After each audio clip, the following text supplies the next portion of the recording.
Hello and welcome to my open world map walkthrough.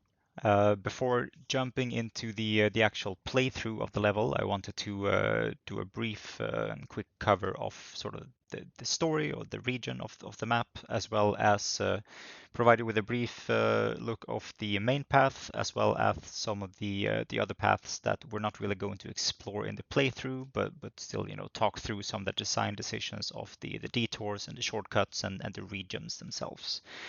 So this level is inspired by the Riot Games universe of Runeterra. This takes place in the desert region of Shurima. More specifically, this would be the area of Sai Kahleek, where the player will begin down here in a cave. I'm thinking that they're coming in from a neighboring zone. Their end goal is to make it to the sand falls here and ultimately take a cool little cinematic elevator up to reveal the lost city of Shurima that they're searching for. And we also have a neighboring zone, which is the Icathia, like the void zone here, which serves as a side scene for now, but it will be explorable later on throughout the game, but not through this level. So our main path, you would start here in the cave, come out, push out through a sandfall, get a nice establishing shot over the zone. You continue along the corner here and dip down into our datum, which is this ravine that goes through the entire zone. You come up here through our first midterm goal or point of interest, which is an area of pyramids, both floating and grounded pyramids that have small combat encounters and treasure. Continue here, looping over a bridge that brings you inside the oasis biome, which is also where our hub is located that we travel through. Continue through the hub over here onto our perceived path, because this is a broken bridge, but the player doesn't really know it until they arrive at that point. They do a crazy Ivan, turn around, find an alternative path that brings you along the oasis here onto an actual bridge that works into sort of a skeletal sub-biome of the desert, I would say, filled with skeletons of ancient creatures. And this also serves as your sort of entrance to the Icathia zone, where you have a vendor that will explain some of the reasonings as to why you cannot go there just yet. And you turn around and you have this cool skeleton that gives you another frame through the ribcage of the end goal. Loop here through the datum again into the ravine. You have a little detour there of a tomb, but the main path lingers here along the way until you ultimately make your way to the sandfall. The two sort of the main detours that I made are first of all, like these sandfalls here at the end of the ravines. I'm thinking that they should just contain some sort of treasure, so that the player is not just faced with a dead end if they choose to explore. We have some detours, like one-way detours here in the oasis, where there's just some storytelling of other explorers who may give up on their search for the city of Shurima. This entire tomb area, which is a point of interest, is also sort of a detour and it could be considered a separate level by itself. And in terms of shortcuts, we have this shortcut here, or alternate path, you could say as well, that would bring you directly up to this path towards the pyramids point of interest. We have an alternative route here on the oasis that lingers around this entire area, so you can loop around the oasis if you choose. And it would also provide you with this option to go back here into the ravine if you want. There's another detour or shortcut here in the oasis that when you cross this fallen bridge of the main path, you can also choose to loop back into the oasis itself.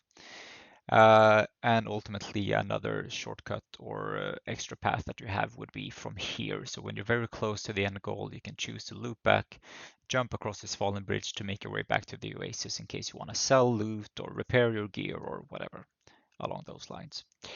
I think that covers most of the things. We can also briefly, zoom in here to sort of show, this little storytelling piece of the explorers that have given up on looking for Shurima. I can briefly perhaps also talk about the little district setup that I've done on my houses in the oasis. So I've sort of color coded them so that the oasis itself have different regions depending on the colors of the houses, so it's easier to navigate. But that's about it. The rest I think we can cover in the in-game playthrough. As we begin our playthrough here, we start in the cave, as I mentioned in the overview talk. I'm imagining that you're bordering from another region here. You're coming through this tight cave that becomes tighter and tighter. You see the sand fall, the dust start coming into your face, and as you ultimately push through and the dust clears, you get this nice vista establishing shot over the entire zone of Sai Kahleek, where you see your end goal, you see the oasis, but you don't really know that there's a hub there yet. But you have the sun disk and the sort of palace sticking out of the sand that draws your interest. And as you continue forward, you have the neighbouring zone of Icathia, and you also have the void or the floating pyramids that sparks your interest as well. Turning around the corner here, you see that alternative entrance to the pyramids, as I mentioned, and also a brief little look of a potential short-term goals, which is this little void patches that I will cover moving forward. But we travel here on our surfing board as we dip down into our datum, into the ravine itself. Oh, that's a bad jump. We continue here and we are faced with one of our first examples of the short-term goals, the void patches. This one serves a few purposes. Firstly, to break up travel so that it's less boring. And it's also, giving the player some short combat spaces. And it would also teach the player about the void mechanic itself. So I'm imagining that this landscape would be painted a little bit in the color of the void. As the player cleanses the zone, there would be some cool animation. You could kill the bugs. And the land would get cleared of the void. But until it's cleared, you would take some damage over time to teach the player that purple equals bad, more or less. And that's simply to sort of soft lock you out of the Icathia zone, because that helps me create a hard border, a hard edge that makes it inaccessible to the player without simply closing it off with cliffs, which I thought would be a bit boring to just zone in the entire zone with surrounding cliffs. Here we come up on the pyramids, our floating pyramids, and as we turned across this ledge here, we also saw that there were pyramids on the ground, which was a bit of a surprise because before you could only see them floating. We have the alternative path here on the side where the player can get some high ground advantage if they choose to go that way. You could take the path to the left here if you want to avoid combat altogether, but in this case we're just going to travel straight through the pyramids. There will be some simpler scavenger melee combat here. You can maybe loot some treasure from the pyramids.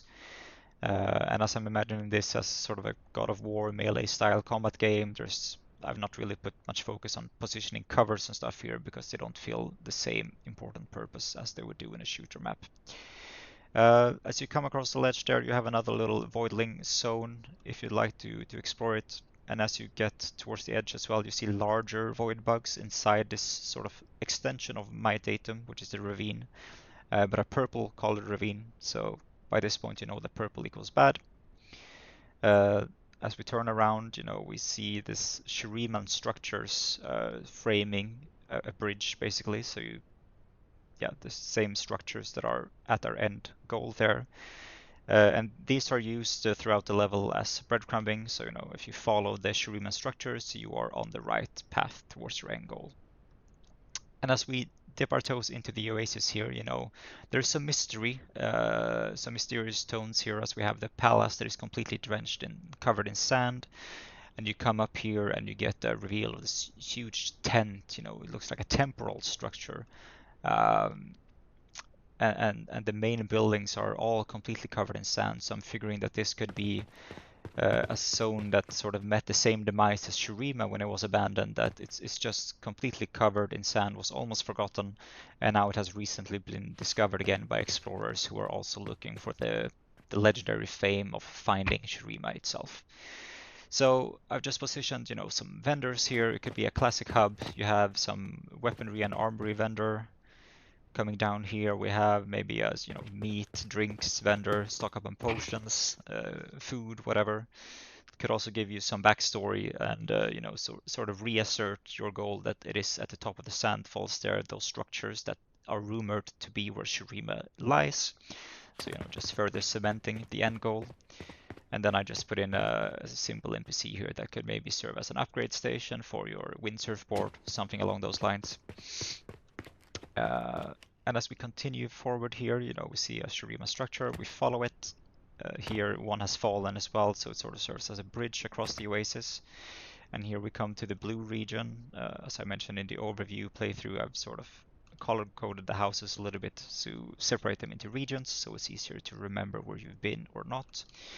Another Shurima structure here is, sort of framed between the trees and everything like that, and the pillars here as well helps. So we're convincing the player to follow the Shurima structures. Maybe they think that they'll find another bridge, which they will, but as you saw in the overview, this bridge is broken and there is no way that they can make this jump.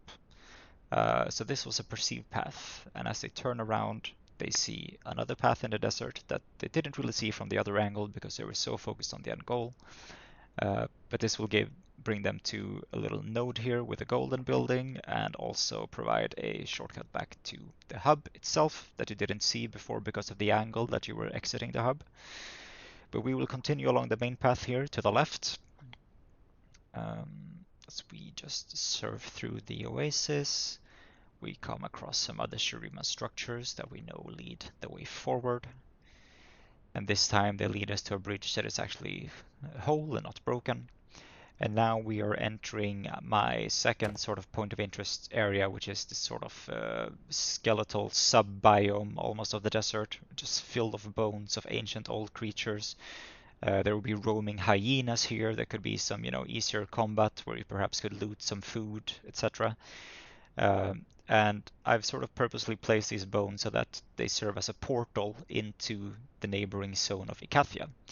And here on the border to Icathia, we have a vendor that will give you some information, about the void.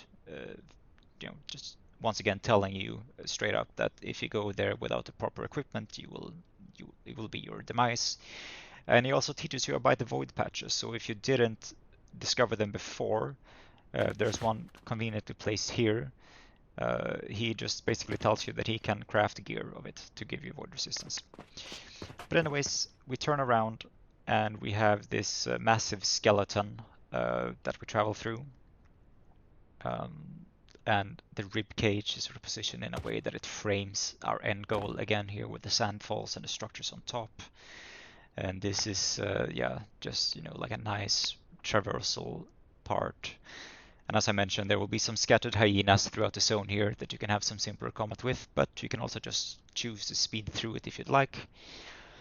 Imagine that these would probably be aggressive on sight, but maybe there could be critters in the game as well, and if the hyena is engaging with a critter, eating it, you can maybe sneak past them. But we follow the Shurima structures. This time they lead us down into our datum again, into the ravine. And here we're going to get the opportunity to travel under the broken bridge that we tried to pass before. That was our perceived path. So a nice way of sort of tying back into the path that you tried to take before. And we're continuing into ravine. And here we have yet another fallen bridge, but this one we can actually use as a ledge up to the right side of the ravine. If you would continue forward here, you would come to the end of a sandfall that I mentioned in the overview. If you would turn left, it would be the shortcut back to the hub, to the oasis. But we follow the main path here, that's our focus. So we go up, framing the Shurima structures, framing the way forward up into the sand cliffs. And here I'm going to choose to just give you a short view of this little detour, simply because I really like this vista. So as I made that turn there, it was almost at 180, right? Like a crazy Ivan. And when you come up here on the hill, you get a really nice rewarding vista over the entire zone that you just traveled through. Giving the players some time to reflect and look back on the journey that they've had. And then we have the entrance to the tomb itself, which would be a separate level that we're not really going to explore now. We go back on the main path down here through the sand cliffs. Once again, nice view when you come down. Then we have quite a bit of downtime here. You can spot the structures there that was on top of the sandfall a little bit over the cliffs, just to sort of, further, remind you of that you're heading the right way towards your end goal. I've added another little voidling patch here that could break up the traveling for you. Give some break, have some combat, loot some essences that you're going to need to craft void gear later anyways. Here we have the shortcut that I mentioned that would lead you back to the broken bridge. And then once again we can spot the structures here for a brief period of time before we lose them again behind the sand cliffs. And then as we turn the corner, we will get a nice reveal of everything, all the sandfalls in their full might. We're coming into the dusty area, and it sort of feels a bit daunting. You enter this swirling dust storm. As you push through the sandfalls, you come into this cool, mysterious tomb with these Anubis guardians standing there, god rays coming through the ceiling, shining down on the elevator, and a lot of bodies, possibly of the explorers that had never returned, that the guys mentioned in the hub. And here I imagine as you walk forward, these two Anubis statues would wake to life, and this would serve as a sort of climax of the level, a little boss encounter that you need to complete. You need to defeat both statues to ultimately gain access to the elevator here. So after having defeated them, you push forward, and I position the elevator and the button here so that you're forced to look towards the sand fault when you enter the elevator, so that the player is intrigued to keep looking this way. You can sort of start seeing the environment through the sand a little bit, but it's still quite blurry. But you can see that the environment that you pass through is there. And as you continue here through up the golden hole, you get another little preview of the zone there. And as you continue forward, another closing final shot of the zone that you've traveled through.